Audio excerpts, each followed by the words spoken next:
Welcome back. ગાંધીનગરના gift સિટીમાં aircraft learning and finance summit 2.0નું આયોજન કરવામાં આવ્યું. મુખ્યમંત્રી ભૂપેન્દ્ર પટેલ, કેન્દ્રીય મંત્રી રામમોહન નાયડુ ઉપસ્થિત રહ્યા. એરક્રાફ્ટ લીઝિંગ ક્ષેત્રમાં પણ અનેક તકો રહેલી છે. મુખ્યમંત્રીએ કહ્યું, એરક્રાફ્ટના જરૂરી પાર્ટ્સના ઇમ્પોર્ટ પર હવે ટેક્સ ફ્રી કરાયો છે. ગુજરાત રાજ્યમાં એરપોર્ટ ઇન્ફ્રાસ્ટ્રક્ચરનો વિકાસ થઈ રહ્યો હોવાનું મુખ્યમંત્રીએ કહ્યું છે. આ સાથે એ પણ કહ્યું કે ગુજરાત પાસે હાલ 19 જેટલા એરપોર્ટ છે. એવિએશન સેક્ટરમાં પણ ગુજરાત નેતૃત્વ કરે તેવું અમારું લક્ષ્ય છે.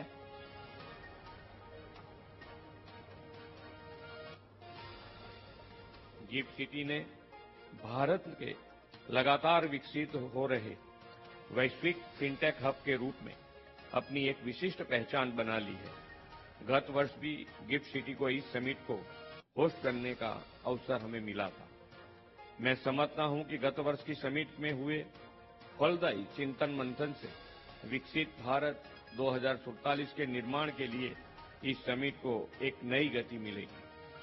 इस समिट में एविएशन सेक्टर पर जो डायलॉग और डिफेंस डिस्कशन होंगे, इसके ठोस परिणाम और लाभ हमें निकट के भविष्य में देखने को मिलेंगे. નજીકના ભવિષ્યમાં પરિણામ અને લાભ મળતા હોવાનું મુખ્યમંત્રી ભૂપેન્દ્ર પટેલે કહ્યું. ગુજરાત રાજ્યમાં એરપોર્ટ ઇન્ફ્રાસ્ટ્રક્ચરનો વિકાસ થઈ રહ્યો છે અને ગુજરાત પાસે હાલ 19 જેટલા એરપોર્ટ છે. એવિએશન સેક્ટરની આ વાત કે જેમાં પણ ગુજરાત નેતૃત્વ કરે તેવું અમારું લક્ષ્ય હોવાનું મુખ્યમંત્રીએ કહ્યું. પોરબંદર